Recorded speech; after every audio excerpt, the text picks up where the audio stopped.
We are facing alarming trends in the rising volumes of people illegally crossing our southwest border or arriving at our ports of entry without documents. This increased flow presents, currently at our highest levels in over a decade, both a border security and a humanitarian crisis. Regardless of anyone's preferred policy outcome, the status quo is unacceptable. Sobering new statistics today from the U.S. Customs and Border Protection. In this fiscal year so far, there has been more than a 300% increase in the number of family units, or people posing as family units, apprehended compared to the same time last year. And in total, CBP has arrested more than 268,000 illegals at our southwest border just in the last 5 months. Put that in perspective. That's almost the population of Durham, North Carolina, which is the 77th most populous city in America. Yet the Democrats want to block President Trump's national emergency declaration because, you know, there's no crisis at the border.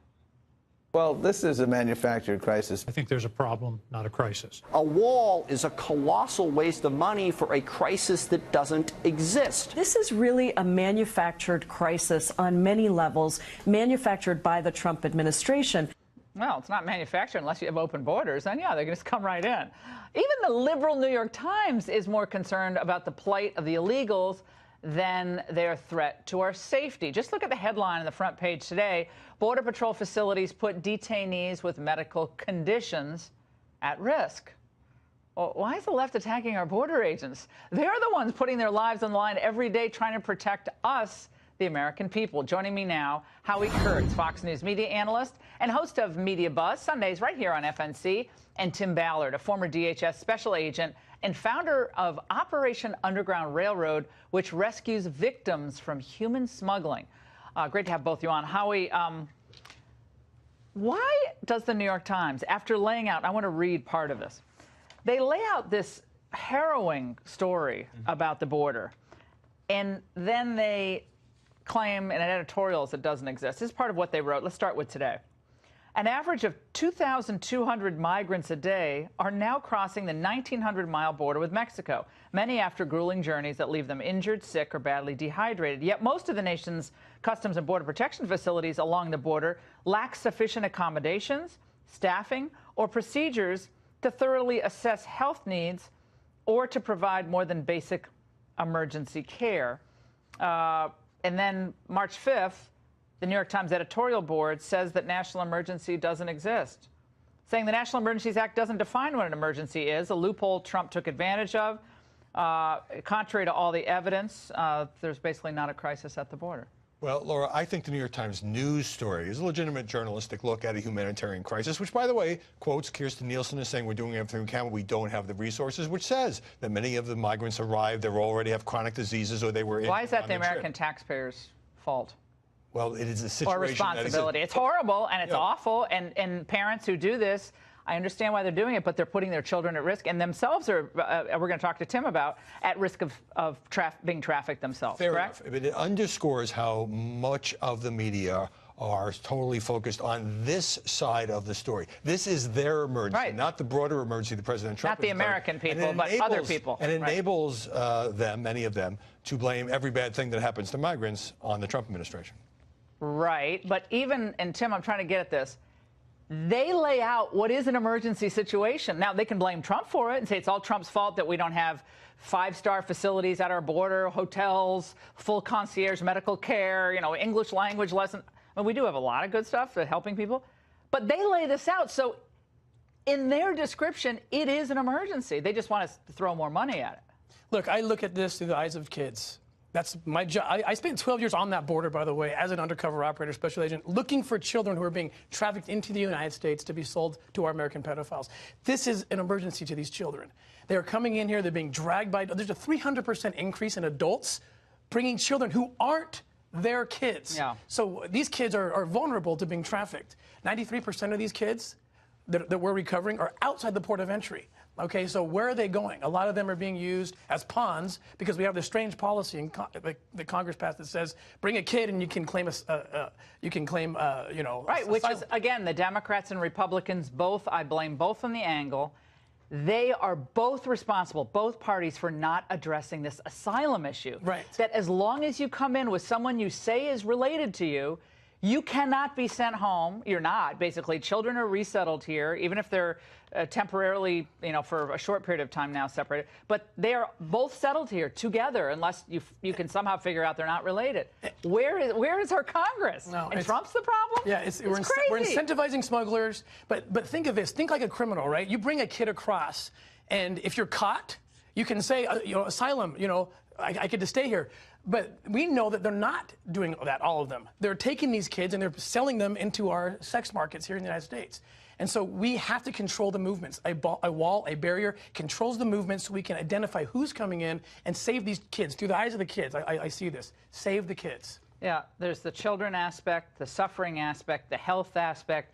And a lot of people watching tonight are like, look, I say this, we have two blocks from where we are broadcasting.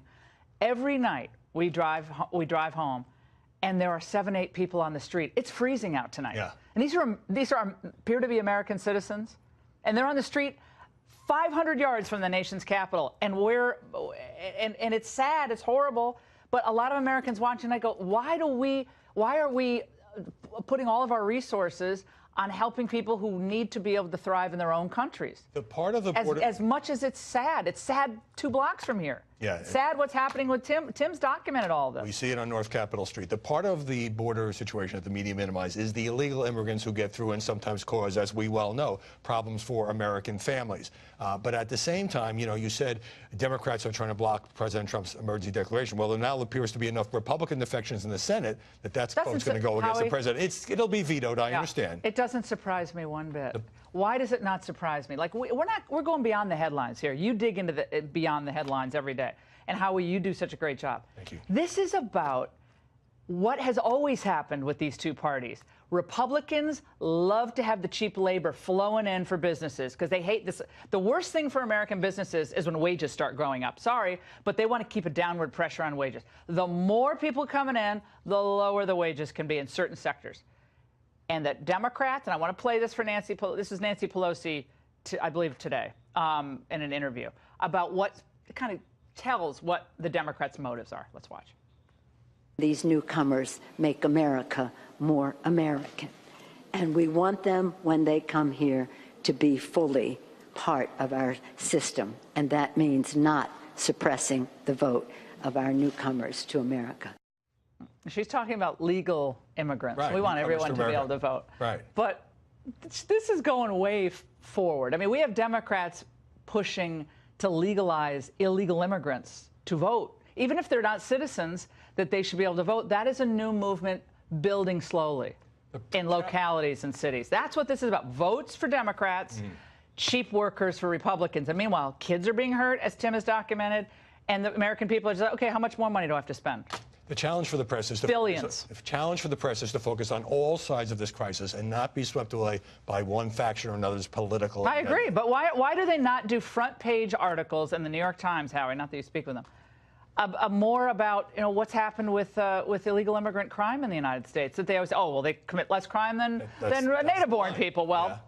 That's the same old trope. It doesn't feel like less crime when you don't have a husband to go home to, or you don't have a brother or a daughter, or someone's been trafficked.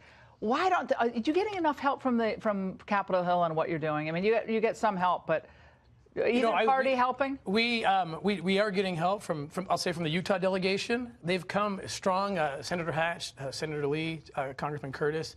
We just got some bills passed that we brought to them. They passed the bills. President signed them into law in January. Bills that will help us work internationally to stop. It's got to be a comprehensive approach because these kids are trafficked internationally. Almost 800,000 a year across What's a borders. Typical man, mostly men, right? A typical man, is there an age that engages in this disgusting, despicable criminal it's the behavior? hardest thing because there is no profile. There is no profile. It's scary. They're professionals. They're educators. They're everybody. We've arrested law enforcement officers, and you can't detect. It's very difficult. That's why we have to be proactive as a nation to find these kids. But we have a 300% increase of adults with people they say are related to them. And they're not. How do we track that down? We're doing DNA tests? Of course we're not. It's a problem. Both of you That's an issue I care very much about for the American people and humanitarian, financial, otherwise. Thank you so much.